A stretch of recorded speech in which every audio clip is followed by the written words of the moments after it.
ओम नमो नारायणाय।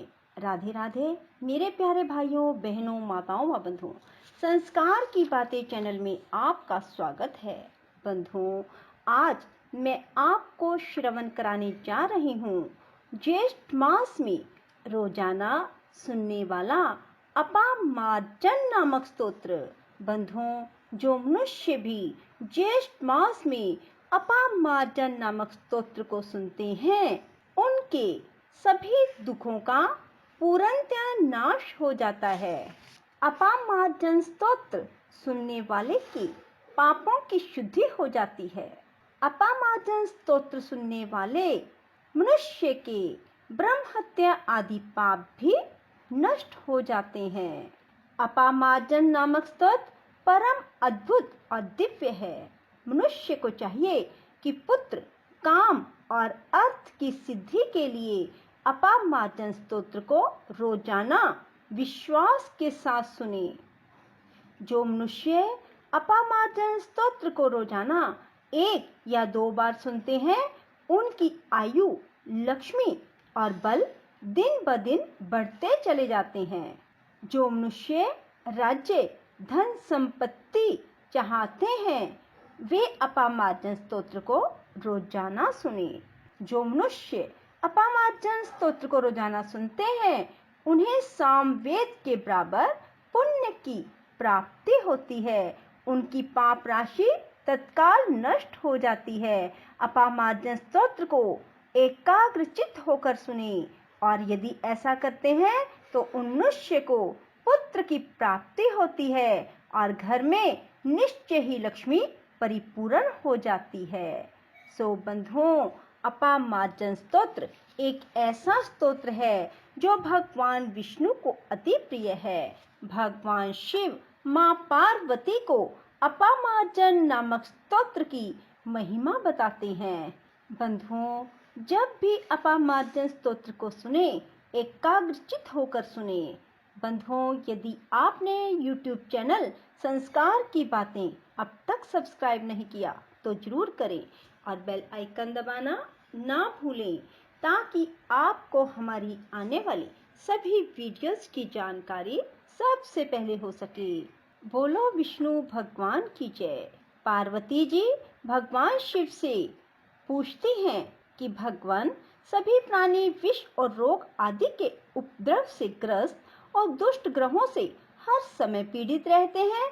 सुरश्रेष्ठ, जिस उपाय का अवलंबन करने से मनुष्य को अभिचार तथा कृत्य आदि से उत्पन्न होने वाले नाना प्रकार के भयंकर रोगों का शिकार ना होना पड़े, उसका मुझे वर्णन कीजिए। महादेव जी कहते हैं, हे पार्वती, जिन लोगों ने व्रत, उपवास और नियमों के पालन द्वारा भगवान विष्णु को संतुष्ट कर लिया है, वे कभी रोग से पीड़ित नहीं होते। जिन्होंने कभी व्रत, पुण्य, दान, तप, तीर्थ सेवन, देव पूजन, अधिक मात्रा में अन्न दान नहीं किया, उन्हीं लोगों को सदा रोग और दोष से पीड़ित समझना चाहिए। मनुष्य अपने मन से आरोग्य, उत्तम समृद्धि आदि जिस जिस वस्तु की इच्छा करता है, वह सब भगवान विष्णु की सेवा से निश्चय ही प्राप्त कर लेता है। श्री मधुसूदन के संतुष्ट हो जाने पर ना कभी मानसिक चिंता सताती है, ना रोग होता है, ना विष तथा ग्रहों के कष्ट में बंधना पड़ता है, ना कृत्या के ही स्पर्श का भय रहता है। श्री जनार्दन के प्रसन्न होने पर समस्त दोषों का नाश हो जाता है। सभी ग्रह सदा के लिए शुभ हो जाते हैं तथा वह मनुष्य देवताओं के लिए भी दुर्धर्ष बन जाता है, जो संपूर्ण प्राणियों के प्रति समान भाव रखता है और अपने प्रति जैसा वर्ताव चाहता है वैसा ही दूसरों के प्रति भी करता है। उसने मानो उपवास आदि करके भगवान मधुसूदन को संतुष्ट कर लिया। ऐसे लोगों के पास शत्रु नहीं आते, उन्हें रोग या अभिचारिक कष्ट नहीं होता, उनके द्वारा कभी पाप का कार्य भी नहीं बनता। जिसने भगवान विष्णु की उपासना की है, उसे भगवान के चक्र आदि अमोघ अस्त्र सदा सब आपत्तियों से बचाते रहते हैं। पार्वती जी बोली, भगवान, जो लोग भगवान गोविंद की आराधना ना करने के कारण दुख भोग रहे हैं, उन दुखी मनुष्यों के प्रति सब प्राणियों में सनातन वासुदेव को स्थित देखने वाले समदर्शी एवं दयालु पुरुषों का जो कर्तव्य हो वह मुझे विशेष रूप से बताइए। महादेव जी बोले, देवेश्वरी, बतलाता हूँ, एकाग्रचित होकर सुनो। यह उपाय रोग, दोष एवं अशुभ को हरने वाला, शत्रु जनित आपत्ति का नाश करने वाला है। विद्वान पुरुष शिखा में श्रीधर का, शिखा के निचले भाग में भगवान श्रीकर का, केशों में ऋषिकेश का, मस्तक में परम पुरुष नारायण का, कान के ऊपरी भाग में श्री विष्णु का, ललाट में जलशाई का, दोनों भौहों में श्री विष्णु का, भौहों के मध्य भाग में श्री हरि का, नासिका के अग्रभाग में नरसिंह का, दोनों कानों में अर्णवेश्य समुद्र में शयन करने वाले भगवान का, दोनों नेत्रों में पुंडरीकाक्ष का, नेत्रों के नीचे धरणीधर का, दोनों गालों में कल्कीनाथ का, कानों के मूल भाग में वामन का, गले की दोनों हंसलियों में शंखधारी का, मुख में गोविंद का, दांतों की पंक्ति में मुकुंद का, जिह्वा में वाणीपति का, ठोड़ी में श्री राम का, कंठ में वैकुंठ का, बाहुमूल के निचले भाग में बल नामक दैत्य के मारने वाले का, कंधों में कंस घाती का, दोनों भुजाओं में अज जन्म रहित का, दोनों हाथों में शांग पनी का, हाथ के अंगूठे में संकर्षण का, अंगुलियों में गोपाल का, वक्ष स्थल में अधोक्षज का, छाती के बीच में शिववत्स का, दोनों स्तनों में अनिरुद्ध का, उदर में दामोदर का, नाभि में पद्मनाभ का, नाभि के नीचे केशव का, लिंग में धराधर का, गुदा में गदा अग्रज का, कटी में पीतांबर धारी का, दोनों जांघों में मधुसूदन का, पिंडलियों में मुरली का, दोनों घुटनों में जनार्दन का, दोनों घुटनियों में फनिष्का, दोनों पैरों की गति में त्रिविक्रम का, पैर के अंगूठे में श्रीपति का, पैर के तलवों में धरणीधर का, समस्त रोमकूपों में विश्वक्सेन का, शरीर के मांस में मत्स्य अवतार का, मेदे में कूर्म अवतार का, वसा में वराह का, संपूर्ण हड्डियों में अच्युत का, मज्जा में द्विज प्रिय ब्राह्मणों के प्रेमी का, शुक्र में श्वेतपति का, सर्वांग में यज्ञ पुरुष का तथा आत्मा में परमात्मा का न्यास करे। इस प्रकार न्यास करके मनुष्य साक्षात नारायण हो जाता है। वह जब तक मुंह से कुछ बोलता नहीं तब तक विष्णु रूप से स्थित रहता है। शांति करने वाला पुरुष मूल सहित शुद्ध कुशों को लेकर एकाग्रचित हो रोगी के सब अंगों को झाड़े। विशेषतः विष्णु भगत पुरुष रोग, ग्रह, विष से पीड़ित मनुष्य की अथवा केवल विष से ही कष्ट पाने वाले रोगियों की इस प्रकार शुभ शांति करे। पार्वती, कुश से झाड़ते समय सब रोगों का नाश करने वाले इस स्तोत्र का पाठ करना चाहिए।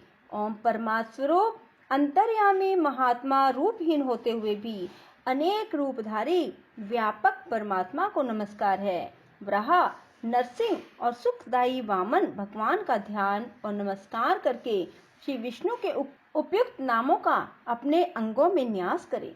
न्यास के पश्चात इस प्रकार कहे, मैं पाप के स्पर्श से रहित शुद्ध व्याधि और पापों का अपहरण करने वाले गोविंद, पद्मनाभ, वासुदेव और भूधर नाम से प्रसिद्ध भगवान को नमस्कार करके जो कुछ कहूँ वह मेरा सारा वचन सिद्ध हो। 3 पग्गों से त्रिलोकी को नापने वाले भगवान त्रिविक्रम, सबके हृदय में रमन करने वाले राम, वैकुंठ धाम के अधिपति, बद्रिका आश्रम में तपस्या करने वाले भगवान नर, वराह, नरसिंह, वामन और उज्जवल रूपधारी हयग्रीव को नमस्कार है। ऋषिकेश, आप सारे अमंगल को हर लीजिए। सबके हृदय में निवास करने वाले भगवान वासुदेव को नमस्कार है। नंदक नामक खड़ग धारण करने वाले सच्चिदानंद रूप श्री कृष्ण को नमस्कार है। कमल के समान नेत्रों वाले आदि चक्रधारी श्री केशव को नमस्कार है। कमल केसर के समान वर्ण वाले भगवान को नमस्कार है। पीले रंग के निर्मल वस्त्र धारण करने वाले भगवान विष्णु को नमस्कार है।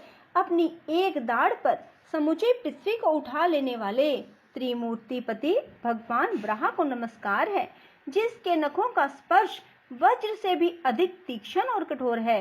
ऐसे दिव्य सिंह का रूप धारण करने वाले भगवान नरसिंह आपको नमस्कार है। ऋग्वेद, यजुर्वेद और सामवेद ने लक्षित होने वाले परमात्मन अत्यंत लघु शरीर वाले कश्यप पुत्र वामन का रूप धारण करके भी समूचे पृथ्वी को एक ही पग में नापने लेने वाले आपको बारंबार नमस्कार है। बहुत बड़ी दाढ़ वाले भगवान ब्रह्मा संपूर्ण दुखों और समस्त पाप के फलों को रोंद डालिए, पाप के फल को नष्ट कर डालिए।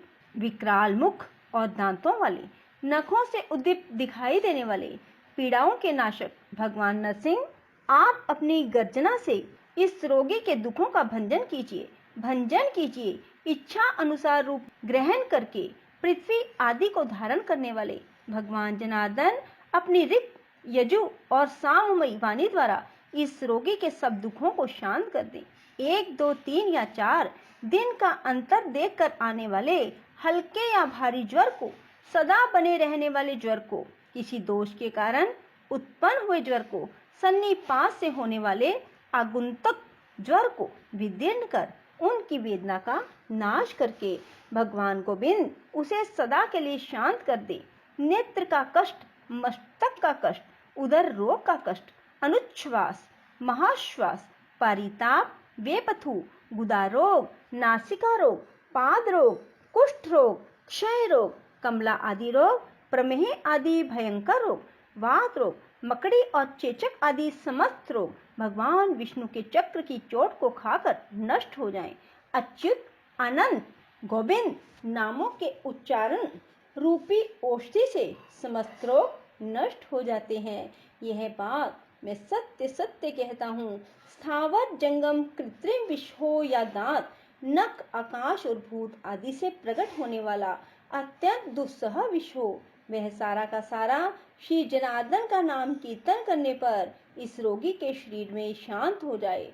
बालक के शरीर में प्रेत ग्रह अथवा अन्य शाकनी ग्रहों का उपद्रव हो, या मुख पर चकते निकल आए हों, अथवा रेवती, वृद्ध रेवती तथा वृद्धि का नाम के भयंकर ग्रह, मातृग्रह, बाल ग्रह पीड़ा दे रहे हों, भगवान विष्णु का चरित्र उन सब का नाश कर देता है। वृद्धों और बालकों पर जो कोई भी ग्रह लगे हों, श्री नरसिंह के दर्शन मात्र से तत्काल नष्ट हो जाते हैं।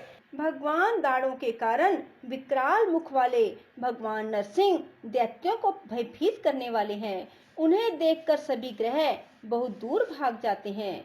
ज्वालाओं से दीप्यमान मुख वाले महासिंह रूपधारी नरसिंह, सुंदर मुख और नेत्रों वाले सर्वेश्वर, आप समस्त दुष्ट ग्रहों को दूर कीजिए। जो रोग, महान उत्पात, विष, महान ग्रह, क्रूर स्वभाव वाले भूत, भयंकर ग्रह पीड़ाएं, हथियार से कटे हुए घावों पर होने वाले रोग, चेचक आदि फोड़े और शरीर के भीतर स्थित रहने वाले ग्रह हों, उन सब को हे त्रिभुवन की रक्षा करने वाले दुष्ट दानवों के विनाशक महातेजस्वी सुदर्शन, आप काट डालिए।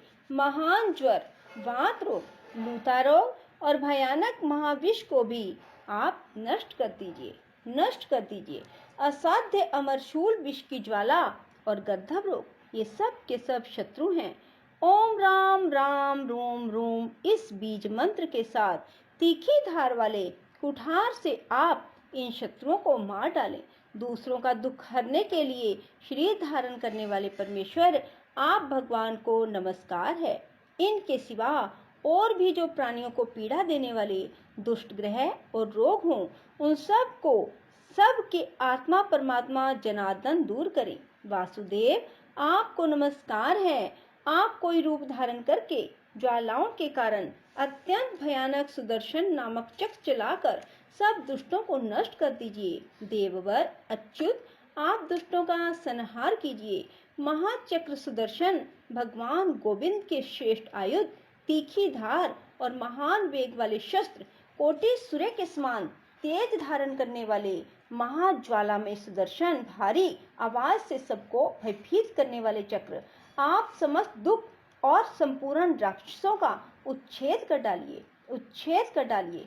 हे सुदर्शन देव, आप पापों का नाश और आरोग्य प्रदान कीजिए। महात्मा नरसिंह अपनी गर्जनाओं से पूर्व, पश्चिम, दक्षिण, उत्तर सब ओर से रक्षा करें। अनेक रूप धारण करने वाले भगवान जनार्दन भूमि पर और आकाश में पीछे, आगे, पार्श्व भाग में रक्षा करें। देवता, असुर और मनुष्यों के सहित संपूर्ण विश्व विष्णुमय है। योगेश्वर श्री विष्णु ही सब वेदों में गाए जाते हैं। इस सत्य के प्रभाव से इस रोगी का सारा दुख दूर हो जाए। समस्त वेदांगों में भी परमात्मा श्री विष्णु का ही गान किया जाता है। इस सत्य के प्रभाव से विश्व आत्मा केशव सबको सुख देने वाले हों। भगवान वासुदेव के शरीर से प्रकट हुए कुशों के द्वारा मैंने इस मनुष्य का मार्जन किया है। इससे शांति हो, कल्याण हो, इसके दुखों का नाश हो। जिसने गोविंद के अपामार्जन स्तोत्र से मार्जन किया है, वह यद्यपि साक्षात श्री नारायण का ही स्वरूप है, तथापि सब दुखों की शांति श्री हरि के वचन से होती है। श्री मधुसूदन का स्मरण करने पर संपूर्ण दोष, समस्त ग्रह, सभी विष और सारे भूत शांत हो जाते हैं। अब यह श्री हरि के वचन अनुसार पूर्ण स्वस्थ हो जाए, शांति हो, कल्याण हो, दुख नष्ट हो। भगवान ऋषिकेश के नाम कीर्तन के प्रभाव से सदा ही इसके स्वास्थ्य की रक्षा रहे। जो पाप जहाँ से इसके शरीर में आए हों, वे वहीं चले जाएं। यह परम उत्तम अपामार्जन नामक स्तोत्र है। समस्त प्राणियों का कल्याण चाहने वाले श्री विष्णु भगत पुरुषों को रोग और पीड़ाओं के समय इसका प्रयोग करना चाहिए। इससे समस्त दुखों का पूर्णतः नाश हो जाता है। यह सब पापों की शुद्धि का साधन है। बोलो विष्णु भगवान की जय हो। राधे राधे। जय श्री कृष्णा। बंधुओं, यदि आपको हमारा यह अपामार्जन नामक स्तोत्र पसंद आए तो इसे लाइक करें और शेयर भी जरूर करें। और सभी पीड़ाओं से मुक्ति पाने के लिए रोजाना अपामार्जन स्तोत्र को 1 या 2 बार अवश्य सुने। बोलो विष्णु भगवान की जय हो।